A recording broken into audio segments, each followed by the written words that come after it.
This is Decision Virginia 2023, sponsored by Centera Medicare. Well, good evening. Thank you. Welcome to this Decision Virginia special election night 2023. I'm Henry Graff. And I'm Rachel DePompa. The polls are closed. Results are coming in as we speak. I'm monitoring those on the computer right now. This may be an off-year election around the country, but this is a major election in Virginia. All 140 seats of the General Assembly are up for grabs. Over the next hour, we will unpack the results that are coming in at this point from tonight's vote count. We have Susan Swecker here with the Democratic Party of Virginia. We also have Rich Anderson from the Republican Party of Virginia. And of course, our political analyst tonight is Dr. Ernest McGowan, an associate professor of political science from the University of Richmond. We are so happy to have all of you here tonight. This is a big night for Virginia. A lot on the line, all 140 seats. Let's start with you, Dr. McGowan. What has this been for both sides? This is, it's been a hard-fought battle. We've seen all of the ads out there. Right.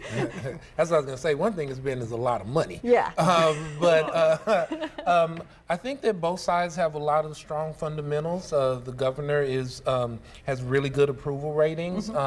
If we look at what happened with the redistricting, I think that people think that those districts lean a little bit more towards the Democrats. And so I think particularly as we begin to see these precincts come in, it'll be interesting to see what locales are strong, what locales where their turnout is down a little bit from the previous years.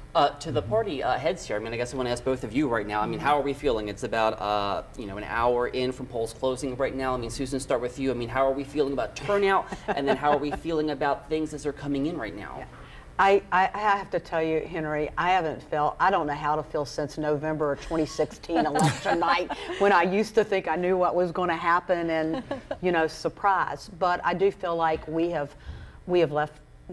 put it all out there. We had great candidates. We were able to be competitive on the money front. As you know, Governor Youngkin has raised a ton of money, and I think we're right on the message. So I am anxiously awaiting the results like everybody else. And Rich, let's turn to you for the same thing. How are Republicans feeling tonight? Well, we're feeling pretty good. 2021, we had that great sweep of the executive branch in the House of Delegates. 22, we sent one more Republican, one less Democrat to Congress and flipped the U.S. House. And we view this as being a continuation of that moment, that movement, that momentum. And so we will see how all this comes out, because our feelings really don't matter. What matters are those final numbers that come in. And let's be real, we are watching, we say all 140 seats are up for grabs. Ernest, I'm going to go to you with this, but we're watching 17 races in particular really closely, 10 on the House side, 7 on the Senate side, because these are the seats that are considered competitive and could go either way. And like we were talking about before, if we look down at those districts and drill into a lot of the precincts, a lot of the close ones were districts that went for Biden and then went for Glenn Youngkin. Which is an interesting dynamic there. And so it'll be a real question as to what caused that change. Was it a move towards Youngkin, or was maybe there was a lack of enthusiasm by the Democrat who was at the top of the ticket? And so the question becomes, okay, what is it going to look more like? And we were looking at some data that said if it looks more like 2020, the Democrats do have a chance to take over the House of Delegates. If it looks more like 21, then we may end up in the same situation that we're in now. Could we be in a split again, too? It's potentially possible. It's potentially possible. I have Democrats who I served with in the House of Delegates who tell me they believe it's going to be 50-50 in the House. That's what they've told me. But again, that's prognostication, and there's such a wide array of views on how this is going to turn out. I was going to say, I just think we would both agree there were 5 or 6 House races that have been, just neck and neck the whole time, and it's how do they break? But could I just go back to just one point here? The 2021 race. Look, Governor Youngkin's team ran up that early vote, and that's usually something that Republicans don't do. In fact, there's a lot still in the Republican Party that are opposed to early vote. Every member of the General Assembly, Republican, last year voted to eliminate early vote, but. Listen, we didn't lose because it was apathy or we didn't turn our base out. It was 54% voter turnout, unheard of in, you know, a gubernatorial election, which just also tells me that, you know, we're deep purple or maybe purple-ish, but you can't take anything for granted in Virginia. Every election is different and has a different dynamic to it. So talk to me about some of the races that we're watching in the Metro Richmond area. I keep saying kind of all roads to the General Assembly are at least going to come through Henrico County. We've got the Senate district race out there. We've got 2 House races out there as well. I mean, what are both of your, I mean, what's all of y'all's takes on kind of how those may shake out at this point in time? I would just say, I mean, it's the urban crescent. I mean, you start up in, you know, Loudon, Prince William, and Fredericksburg, and then you come down, right, and then Rich? turn east. Exactly. And so this is where those 17 target seats are, and a little bit out in Roanoke area too, and that's it. They really are. It's the Richmond area, it's up in Northern Virginia, and it's over in the Hampton Roads area where you see those. Like it always is. Yeah, it's the suburbs, right? Is it the suburbs that decide these elections now? What about House District 82 too? I mean, that's Petersburg, that's south of Richmond, and I've seen money thrown into that The race. governors cared a lot Say about the that. name. Say the name. It's the Battle of the Kins, Kim Taylor. Oh, okay, the 2 Kims. I have to do the same thing, Rich. I can't go by the Because numbers. I knew them all until redistricting and all that jumbled up. If anything, I wish they had kept the designations for the districts. Yeah, the numbers, but we're talking about Kim What do we make of Taylor, that race? Kimberly The Pope 2 Adams. Kims. Yeah, with that race, the governor has cared about. He's been there in Petersburg. He's we've been there seen. multiple Yeah. times. You know, you only have to look where party leaders go Yeah. to figure that out, and the money too. And he has spent a lot of time down there. He's invested his personal time, and so that is definitely a target for us. Same. I mean, I don't think we all have the same, we both have the same targets, but I've been down there a lot on that one, and Kim Pope Adams is very dynamic, and at the top of the ticket there is former Delegate LaSharice Aird that is a shoe-in for the Senate, and if it's not already been called yet, and she has been, you know, helping there a lot, so, you know, that is definitely one to watch.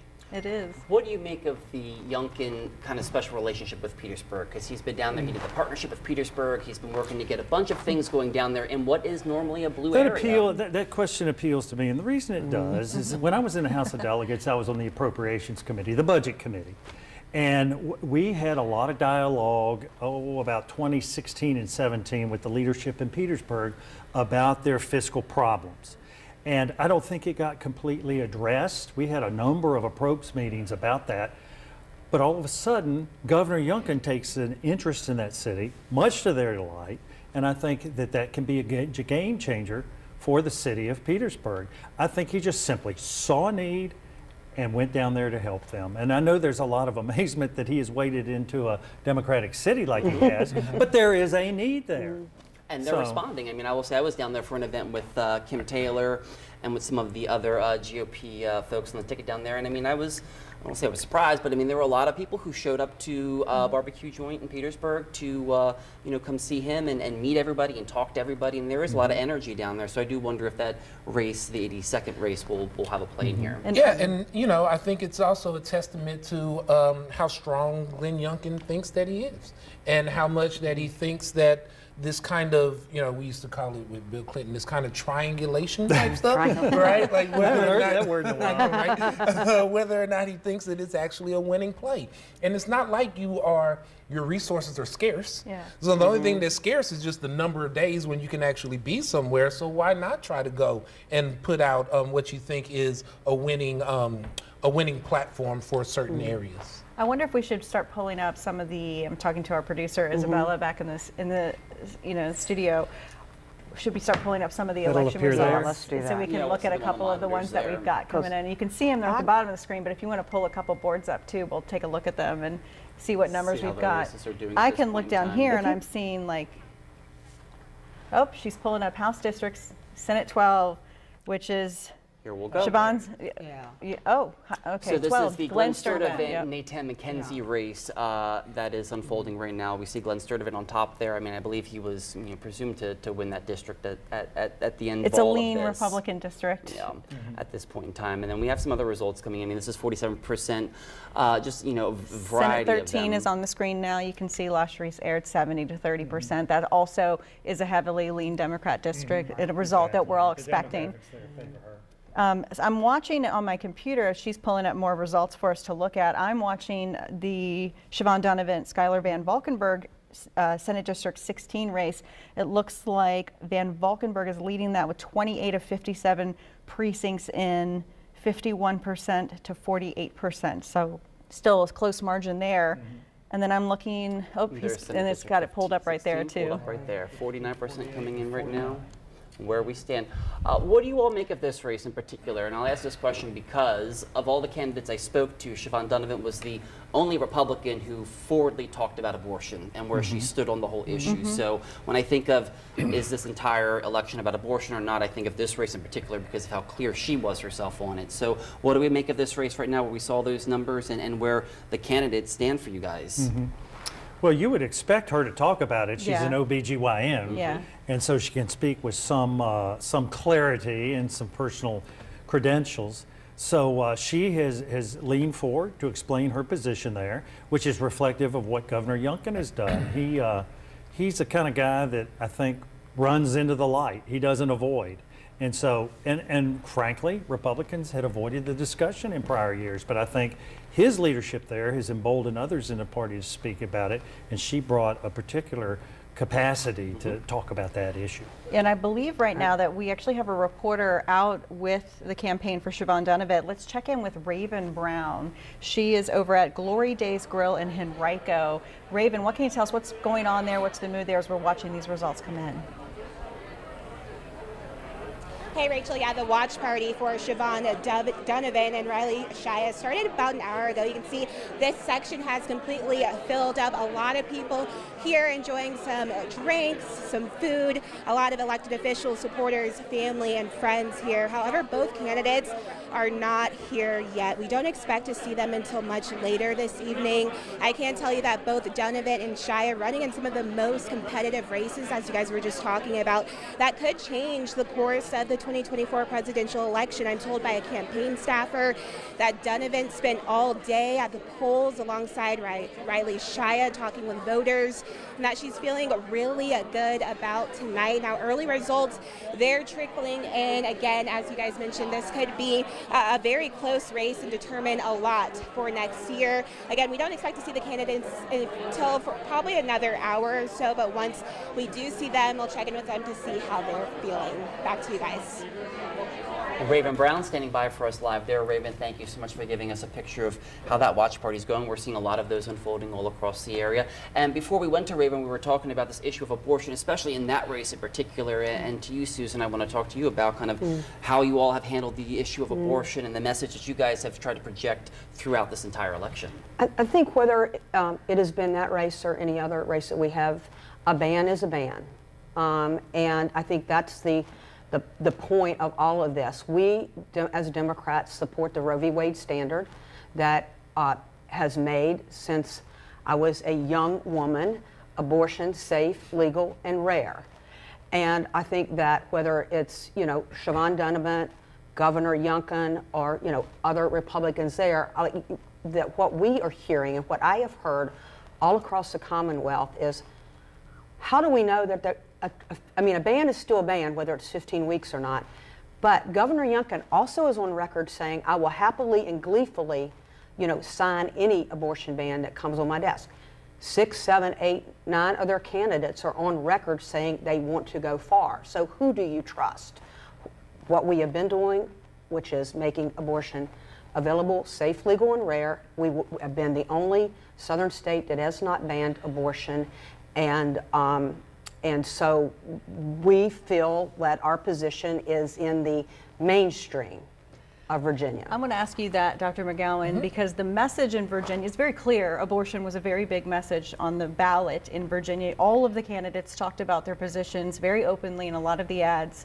Is the rest of the nation watching how this election unfolds in Virginia? I think they are, particularly as it comes to abortion. So what we see a lot of these times is that there are local issues and there are national issues. And so Dobbs ends up putting abortion on the ballot. It's just there. Even if the candidates aren't talking about it specifically, it is there. And so what I think you saw a little bit in these last days is that the Democrats have kind of shifted to this idea of, okay, if the Republicans do take over, then all these things that happen about abortion. You mean in their messaging?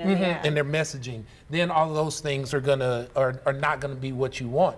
And so a lot of the votes that they're saying, and a lot of the reasons why they're turning out, it's not necessarily what your delegate is going to do. It's what's going to happen if the House gets, or the Senate gets flipped, right? And then we'll see, you know, what's going to go on forward from there. But Rich, as you said, let me speak to go the governor's position, Sure. which we all know, which is a position that is embraced by a majority of the House and Senate, the current and any potential future body.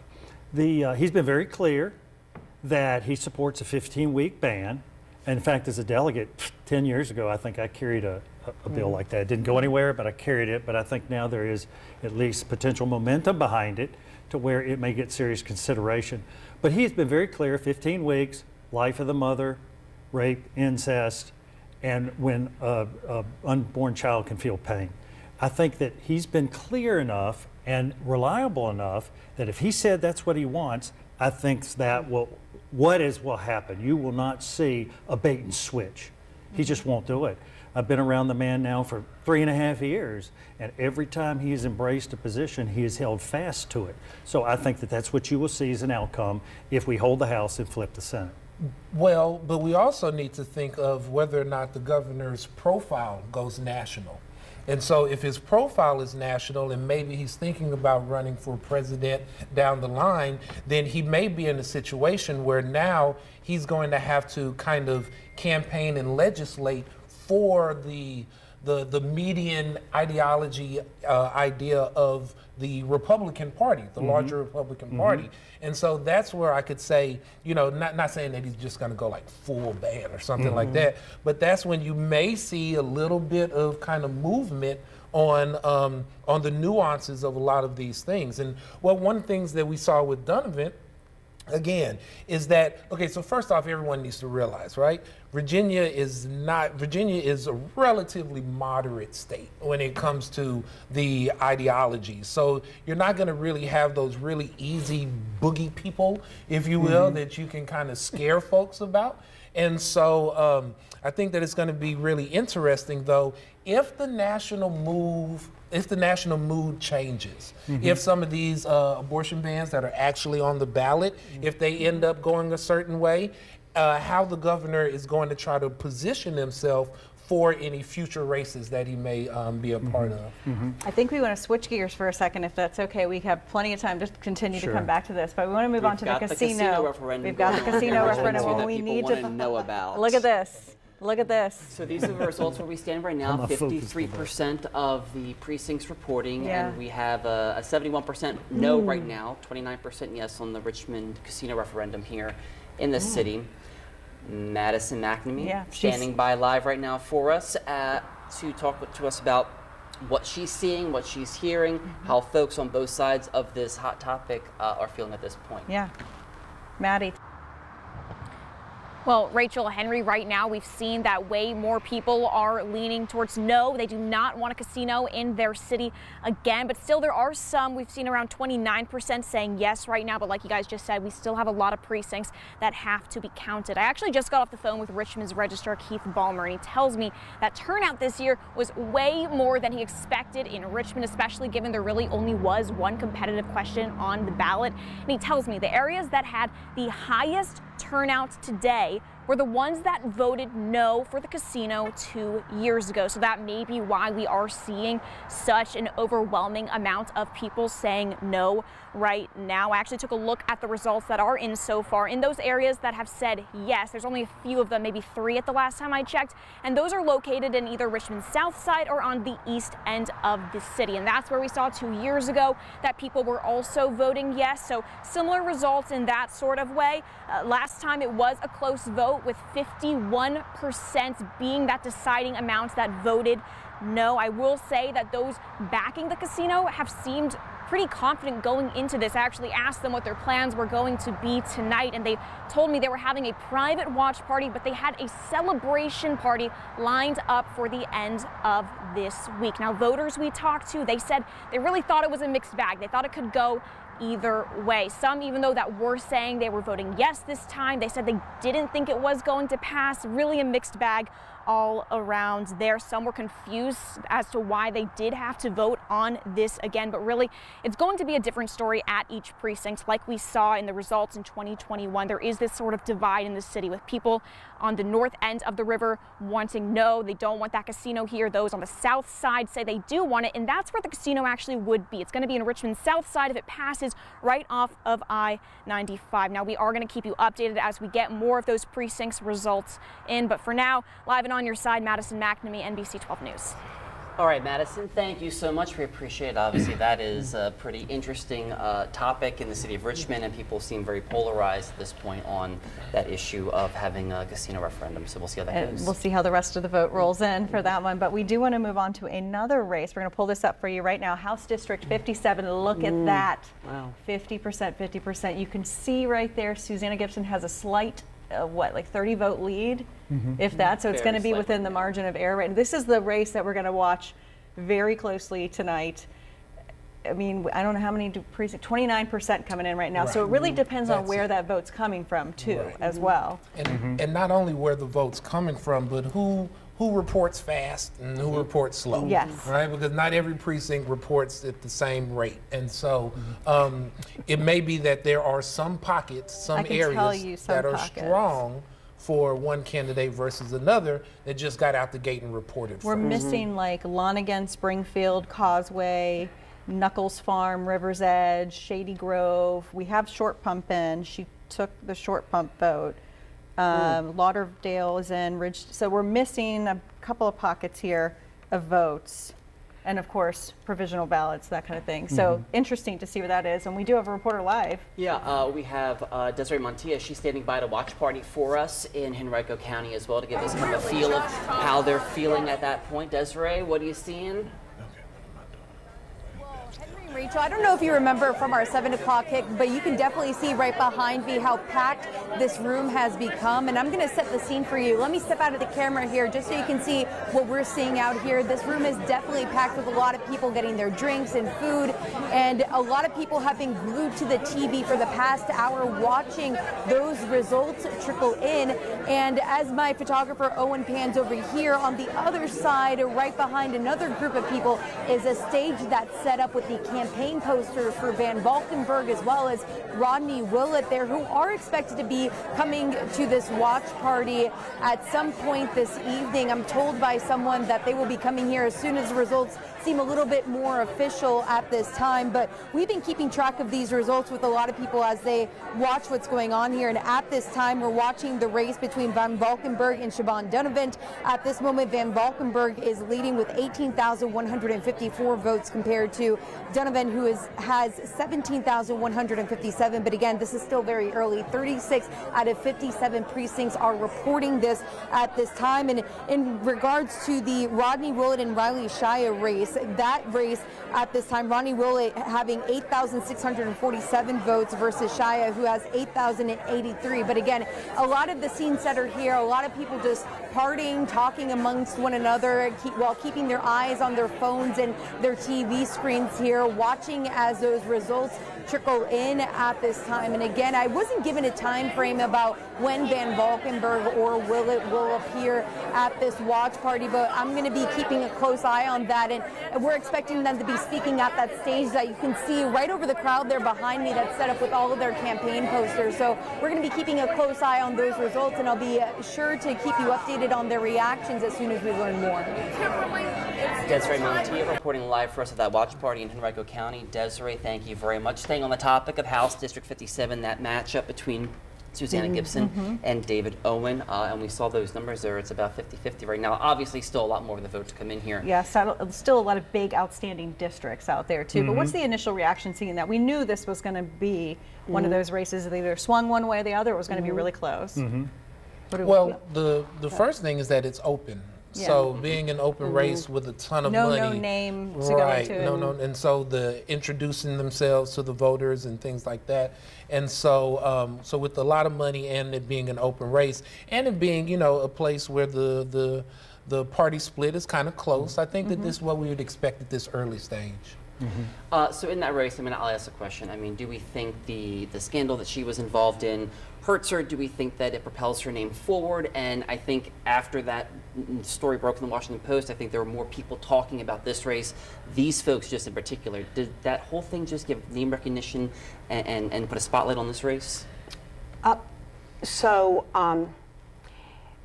I think that a lot of people wrote her off, when it happened, but I will tell you that I got, and, again, Rich, and I know we had some challenges as party chairs, and you can't make some stuff up, right? But, I was hearing from some people, like, why don't you defend her? And some other people, like, why can't you get her to resign? We can run somebody. So I had no idea, like, where it happened. Now, I will say, if she wins, she really needs to thank Governor Youngkin and RPV for it, because I think that the backlash happened when the mailer went out containing the so-called porn, and it was sent in an envelope that said, this is material you may not want your children to see, or something like that. And that's when it seemed like to me people started coalescing back behind her, because they felt that that was unfair.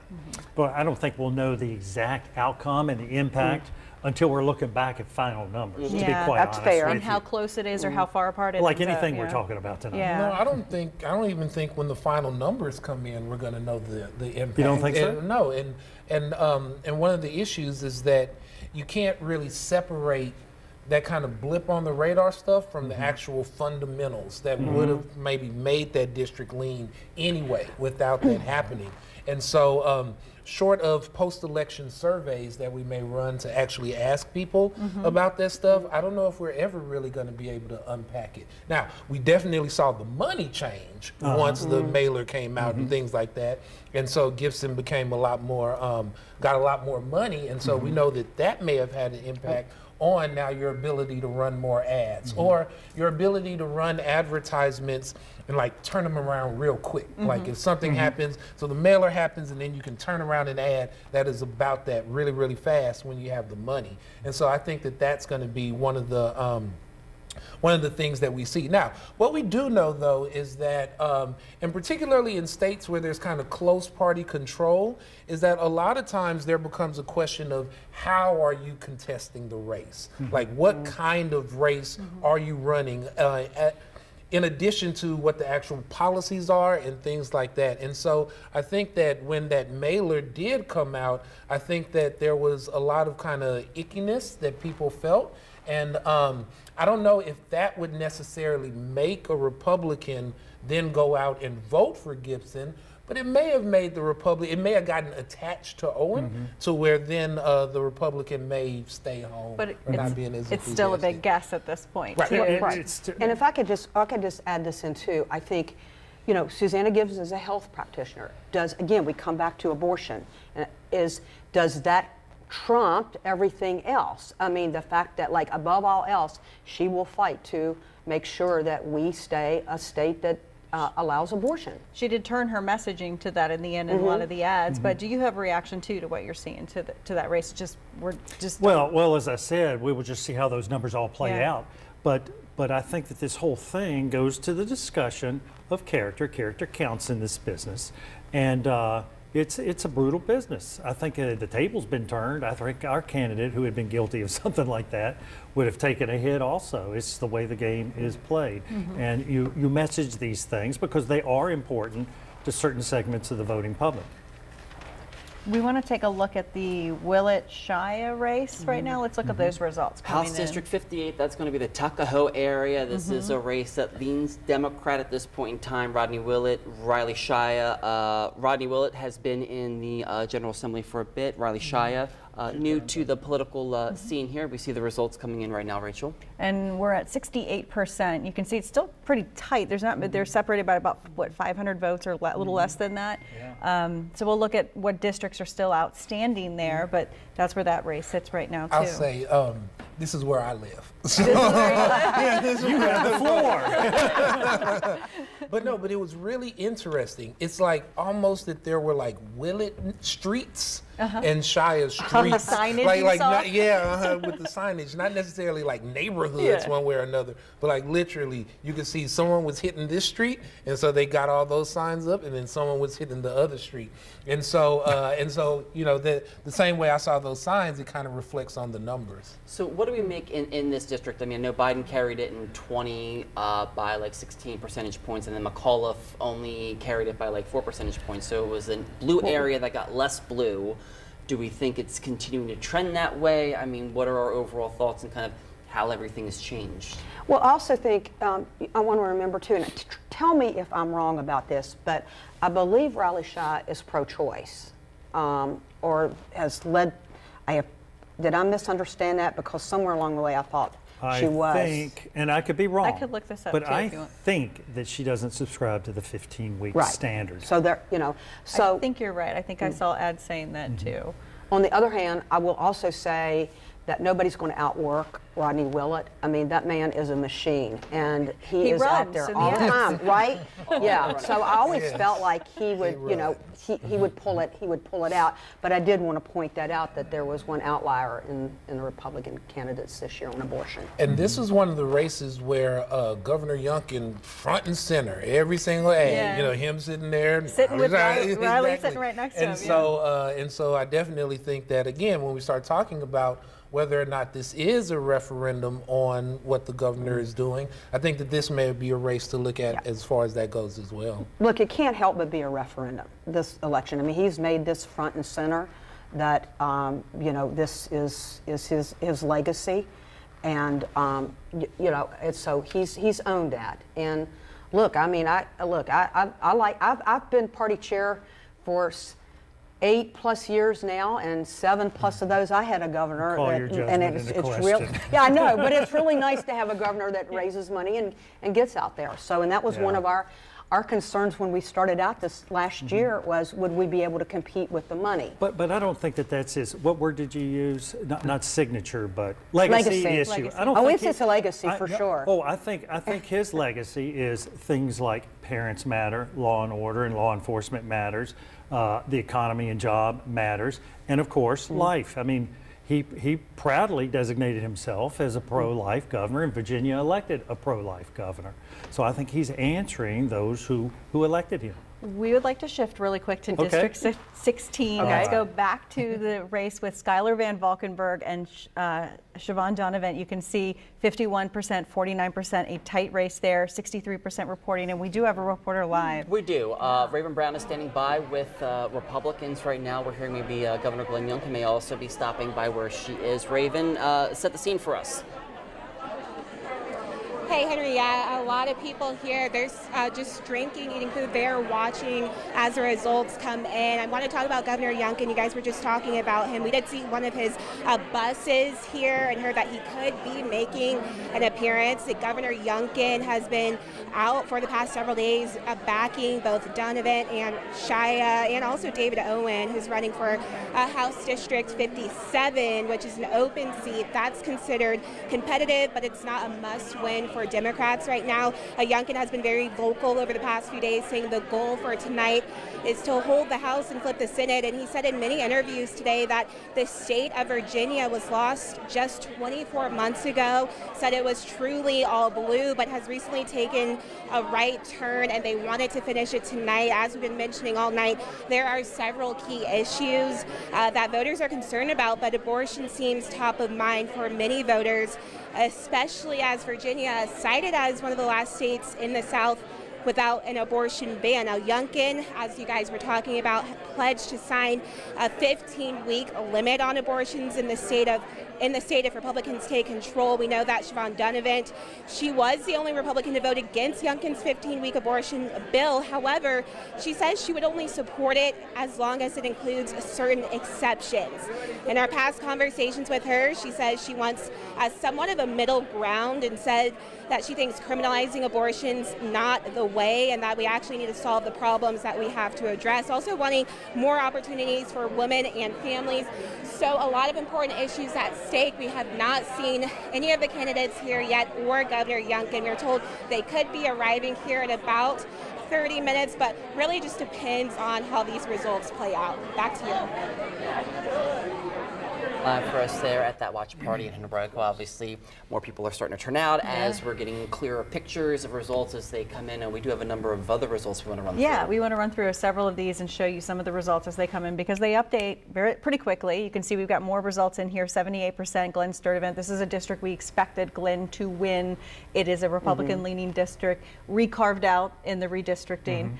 But we did expect him to take this seat, and it's 59% to 41. Senate District 13 coming in, Las Ruiz Air. This is the Petersburg area up against Eric Dietrich.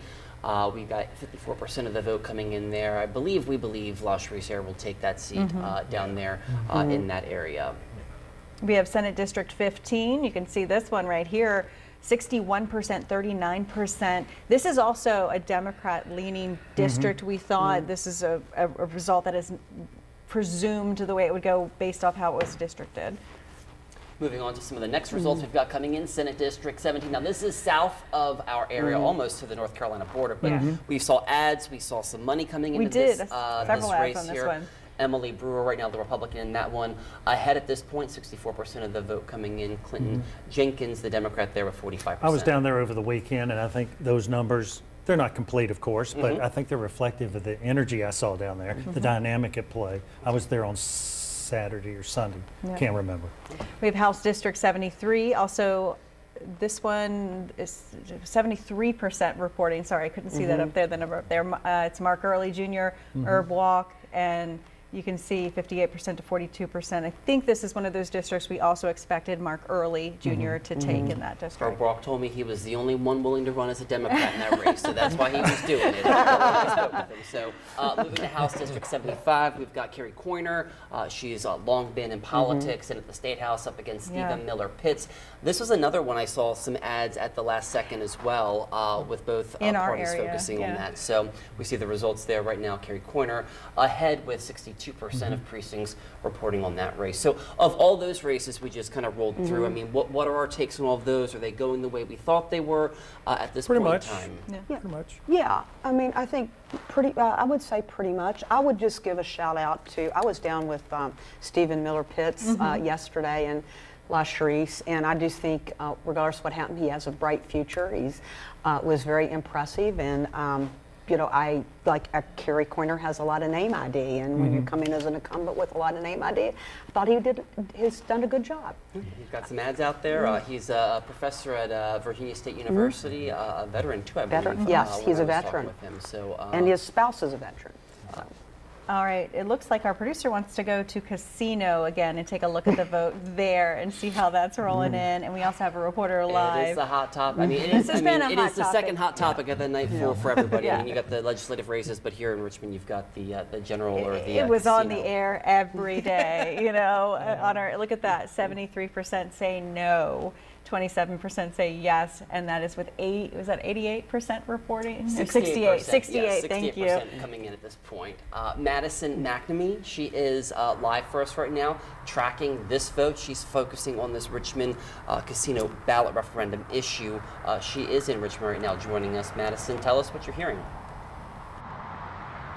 Well, Henry, Rachel, right now, pretty similar to when we last checked in, that the no votes are still leading in this race right now. I've been tracking which precincts are leaning in which way right now, and so far, just a handful more have been leaning yes. Still overwhelmingly, they're coming in with that no vote. And again, the ones that are saying yes, we want a casino here in our city, those ones are mainly in Richmond's south side or on the eastern side of the city, and that's the same thing that we saw in 2021. Again, last time I called the registrar, he told me overwhelming results coming in today here. We had a lot of turnout, and the most turnout was at those places that voted no 2 years ago, and that's kind of what we're seeing again here today. Way more precincts are voting no. The ones with that high turnout are voting no as well. And I'm told also that we should know by 10 o'clock on where this race will be. Right now, like you guys just said, it's around 73%, I think, that are voting no for the casino. got the rest saying yes, and we are going to keep you updated as we learn more about this race. Matt covering all things casino for us in Richmond. We You thank did her. too for a long time. I had as the well. first go around of Yeah. it, so we'll see how it turns out this time. But you would like to talk about the casino. Yeah. I know it's not really a political issue for the two party heads here, but you have some insight on what we're seeing here, right? Right, and one thing that I'll say is that there's been a lot of talk about these geographic differences in support or opposition for the casino, but I think we also need to think about demographic differences. And so a lot of times when we're seeing what side people come down on, they're not really arguing with one another. So like the idea that it's gonna bring jobs to Richmond, that is inarguable, right? But the idea that Richmond may change a little bit by having the casino there, that is also probably going to happen. And so when you're thinking about this kind of stuff, when people vote to maintain the status quo, it means that the status quo is doing good for them. And there's some people for whom the status quo is not doing well. And so I think that those are the people that you do see who are supporting change in Richmond, particularly change in the South Side, in an area of economic blight, frankly. And so I think that it may also not just a referendum on the city, but also a referendum on kind of where Richmond is moving culturally and how we plan to actually work the future. What do you make too, I mean, in terms of just people I've talked with about this casino thing, I mean, people have opinions one way or another, but then there's a lot of people who have the opinion of, I've already voted on it once. Why is it coming back Why am I again? voting again? What do you glean? I mean, is that going to be a big chunk of the vote here too? The people who are just saying we already did this. Well, actually, just because of the point that I made earlier, that's why these results are a bit surprising to me. Because if you remember, the first one was going to be in the close. diamond. It was going to be Scott's Edition. But it was right? a close vote, Oh, it was too. a super close Yeah. vote, but it was right there, right in the middle. And so I think with them now putting it on the ballot all the way down in South Side, I thought that those people who were closer in proximity, those people who actually were going to get those jobs there, I thought that they were going to actually drive the turnout a little more. I think that maybe what we see is with the lack of competitive delegate races in Richmond proper, there wasn't, most of the mobilization was just casino or not casino, as opposed to your delegate having to go on record casino or not casino, or whether or not they're going to have mailers because they have that extra money that then comes in on the other side of the issue. And so I think that that's something really interesting. I want to move to the Kims again in Petersburg. Kim and Kim. House District 82. Let's take a look there. You can see Kimberly Pope Adams coming with a lead there, 53% to 47%. That's with 60% reporting. This is one of those districts that we said we're going to watch and see what happens and who pulls out the victory here. So this is interesting right here to see this with 60% reporting. Yeah, I mean, I guess I just come back around to this race being this whole idea of Youngkin being down there and the special relationship with Petersburg and just kind of the emphasis he's put on it. And I mean, as the results coming in, I know we still have more to come in. It doesn't look like it's favoring Kim Taylor at this point, but that could certainly change, you know, at that point in time. And an incumbent also. Yeah. She was, she got in 2020, she won the 2021 election to get in last year.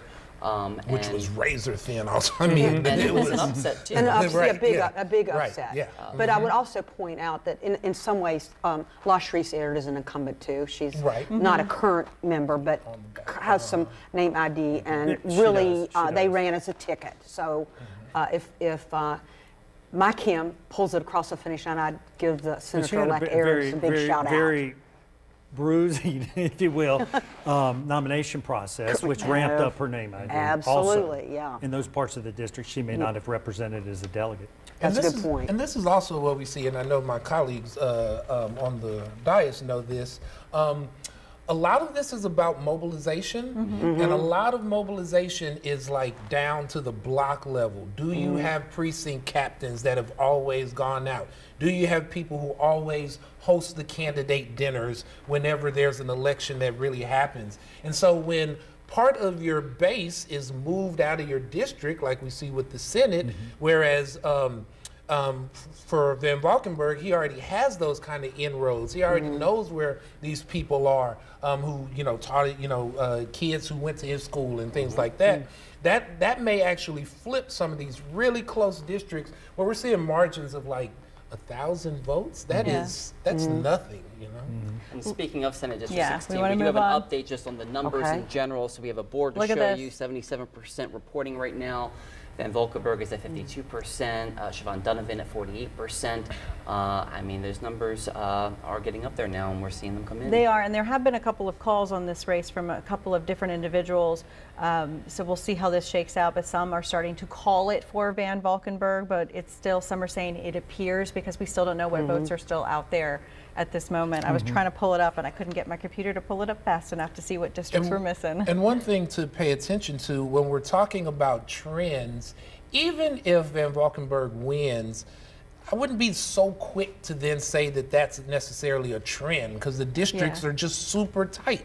And so there's no telling what is actually swinging one person one way or another way. And so as we begin to see this, I think that if you want to call it purple, then yes, we'll all agree on purple, right? But if you want to start saying that the headwinds or tailwinds are going Republican or going Democrat based on these couple of races that are only being decided probably in total by 10,000 votes, I think there should be some caution that we use. But the one thing I would say, the trend that it will tell you, is that voters do not want to ban abortion in Virginia, and a ban is a ban. But let me just speak to that. Sure. We will let you speak to that. It is a medical standard. It is a standard applied to any medical or surgical procedure. And I do think that it is a mainstream position. I drove down here from Prince William County, and there was a 70-mile-per-hour speed limit, but it did not stop me from driving. Think about that. Okay. Look, it's been in place Roe v. Wade was in place for almost 50 years before we were undercut by the Dobbs decision, and I don't think any voters in Virginia want to go back. It is pretty clear, though, that is the issue everyone talked about. Republicans for the first time. I would agree. It was kind of ignored the last election. This election, really, it was talked about. It was like, here's our position. Here's what we want to do. You had Siobhan Donovan coming out in an ad in great detail describing all of her viewpoints on this position. So it is something that the rest of the nation is watching, because we are seeing, Ohio tonight, it looks like Ohio has passed has voted yes, and that says that it adds protections on the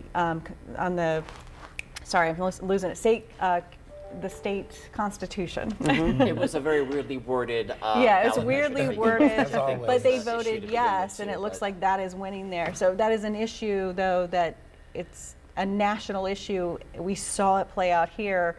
Are people going to look at the messaging here and see what works, what didn't? When we're, the polling is pretty clear that, people are in favor of some kind of restrictions. And so I think that when we take whatever result we get from Virginia and we spin it out nationally, it'll be really interesting to see where the messaging lands. And a lot of that is going to have to do with who is the Republican nominee.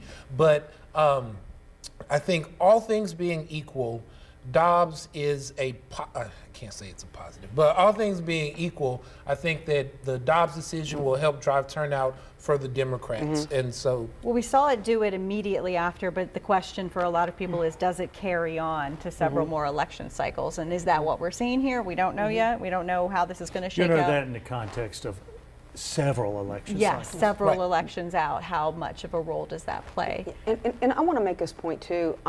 People are in favor of some restrictions. Roe v. Wade standard had restrictions. Up until the third trimester, if you needed an abortion, you had to get 3 doctors to sign off on it that it was necessary for the life of or health of the mother. So those are restrictions that I believe, from what we are seeing tonight, most Virginia voters want to keep in place. I think we want to check in now on another race, an update. House District 57, that's the Susanna Gibson, David Look at Owen that. race, 71%. Holy cow. 71%. That's the reaction right there. That's called a nail Yes. biter. This is a nail biter. I'm gonna, you know what? While we're gonna talk to one of our reporters out there, Desi. While we're doing that, I'm gonna look in and see if I can figure out what areas we're missing in those totals. But Desiree Montilla, live for us out there. What's going on where you are? Well, Rachel and Henry, I don't know if you can hear it through my microphone, but the music is definitely bumping in here. You can definitely see a lot of people behind me here keeping a close eye on their phones and the TV screens as these results continue to come in. I'm going to step again out of the camera here just so you can see what we're seeing out here.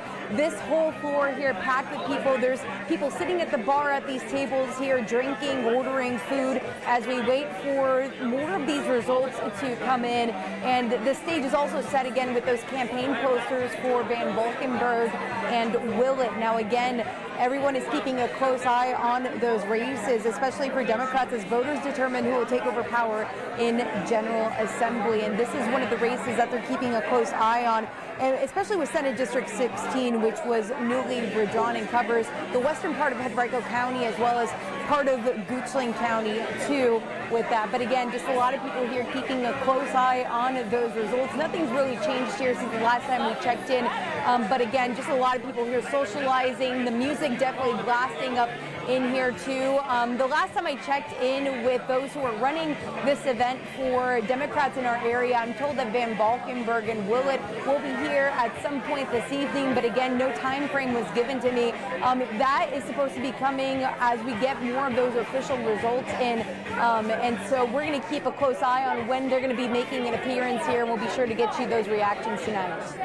All right, Desiree Montilla live for us. Desiree, thank you. And we are all waiting for those results to keep coming in, so maybe the Associated Press, NBC News, somebody can start calling some of these races officially. I think we should point out though what part of the polling the precincts are missing right now in that race that's 50-50. What are you seeing? And now a lot of the places that are outstanding are in Goochland County, and so a little bit more rural west of Short Pump. If you really think about the district is kind of like 3 different locales, right? There's the Goochland, then kind of like the super suburban Short Pump area, and then you start getting more into the West End and that area. And so I definitely think as these precincts come in, well, there are actually 2 things to think about. Number one, as these precincts come in, the votes may change, but the rural precincts are kind of small. And so it may be that, yes, the votes do go in ultimately for one or the other, but if you're splitting up 300, 400 people, and you're splitting that, 45 to 55, it's still not a lot. And so it may be the case where we'll see the same pattern happening as we do in these other places. So I'm looking at these vote totals, and we are missing all of Goochland, which is 4 precincts, but we are missing 2 in Henrico. So that's where the split there lies and why we're following this one so closely. And so walk us through too, I think people at home want to know kind of how are these results all going to be trickling in? I know with the early vote, it's not as easy as it was. Can you walk us through kind of what we should be seeing and what votes are coming in right now and what votes will be coming in as the night goes on? Well, see, this is the thing that's great and infuriating about Virginia and the fact that we have an election every single year, right? Because, and we, not only do we have an election every single year, but we have different elections, if you will, right? And so if we're looking at an election where we're looking at the House of Delegates, but there's no governor on the ticket, then we have to go back, to 19 maybe, I think it may have been, right? 19, right? And so if we're gonna try to project who's gonna win based on precinct vote totals, do we use 21? Do we use 20? Do we use 19?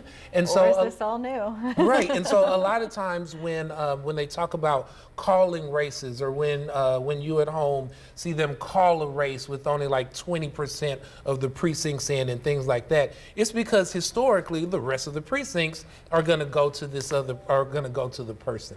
And so, but clearly looking at how tight this is, we're not really ready to say that.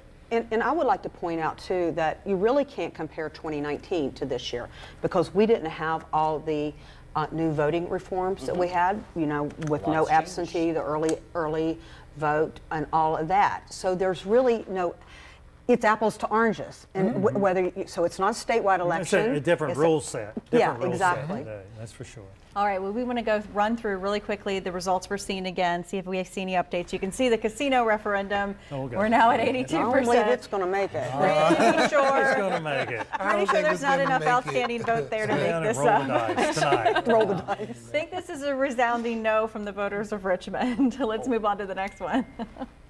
So we're going to House District 57. This is Look the at race we were that. just talking about. Susanna Gibson, 50-50. David Owen, 50-50 right now. Oh, we just saw there we was a saw an little bit of update, and we saw David Owen take the He lead just there. pulled ahead. By how many votes? Going to go back. It's Yeah. going to be like that. I'm curious what precinct just came in, if it was Goochland or the outstanding Henrico. And then we have a few others too. Senate District 16 is just where that stands right now. A snapshot, 77% of the precincts reporting. Van Valkenburg right now in the lead, 52% to 48%. Moving on to some other races we've got. House District 58 right now. Rodney Willett, Riley Shia, 58 or 53%, 47% with 88% of the precincts reporting there. And we have House District 82, Kimberly Pope Adams, Kim Taylor. Look at that. Kimberly Pope Adams pulling ahead 61% to 39%. They'll probably call You can that. see quite a bit of the vote in there. That's And then a you lot. see I Senate was District surprised 12, at Glenn Sturtevant and Nathan McKenzie. With 81%. Yeah, 81% in. He's taken that one as well. Carry that one handily probably within the day. And then Senate District 13 heading south to Petersburg. We've got LaSharice Aird, 66% of the vote. Eric Dietrich, 34% of the vote there. And then we've got Senate District 15, Ghazala Hashmi, 57% of the vote. She's expected to win this race. This is a blue area. Hayden Fisher, an attorney there, also 43% at this point in time. So Senate District 17, you see the results there on the screen. And before we go and say goodbye, I mean, maybe if we can come back out to the panel, kind of final thoughts. I know we don't have a good idea of where things are going to be just yet, but as we stand right now, I mean, how are we feeling, Rich, about where all this is going to go? Well, I'm feeling good about it. However, we're going to have to let this play out. You know, the generic ballot all along has been 50-50, and we're seeing that play out in some of these races, and so it could be a long night. Who knows? Several races may get into recount territory, and then we won't know about the complexion of the General Assembly. Have we held the House and flipped the Senate tell or some me- other outcome? We're not going to draw a name out of a hat again. That has to be a once in 5 lifetime circumstance. Many, many years ago, if our viewers watching don't remember, with that, it came down to that, a vote with Oh, I think most people remember I think everyone that. remembers that one. But we'll see how this plays out. Any final thoughts for you? Look, from what I'm seeing, and you all see me looking down because I don't want to try not to miss anything and multitask, Yeah. but I feel pretty confident we're going to hold the brick blue wall in the Senate. Not sure yet what's going to happen in House, but that's a big setback for Governor Youngkin because he bet it all on getting both houses. And so that's a huge win for Virginia and for making sure that abortion stays legal in Virginia. Ernest, do you have any final thoughts? Well, I would slightly disagree. I think that if Governor Youngkin, if it is still the Senate one way and the House another way, I think that Governor Youngkin can say at least they didn't lose it. If the Senate would have flipped, then this would have been a loss. This would have been a very bad night for. And we have to see how the House plays out. In all Right, of this, and too. so I think that when you start talking about going forward, looking at these areas, looking at these districts, I think that the national parties, when we start talking about the presidential race, are going to hone in on these areas and really put a lot of money in them to kind of mobilize and build off whatever momentum they may have had or may not have had. All right. Speaking of, can all three of you save the date for next election? Yeah, we night? want you Come all back here to back. If you this think place. this was a brain strain, wait until next year. This is going to be a brain buster. Henry, I love it. You're trying to make them say yes on air. Everyone hears it. I will tell you this. I enjoyed meeting you tonight, Yeah, but ditto. this is my favorite Republican Party chair. I so love it. I will We do love, things let's with end, it. let's end with a handshake, a good moment. Okay. There we go. Thank you all so much. We appreciate it. Thanks for having us. Thanks for having me. We thank you so much. A big thank you to our panel tonight. And we want to thank you, the viewers, for joining us for this Decision Virginia special on election night. We'll continue to follow these races closely all night long as these votes roll in. And of course, the best place to find all those results over on our website website, NBC12.com. Those results popping up in real time on our home page, or you can click on the politics section to find all of our Decision Virginia coverage. You can also download the NBC 12 News app to get the latest alerts sent straight to your phone. And we'll also be sure to bring you the latest results right here on NBC 12 News tonight at 11. And we want all of you to have a great night, everyone.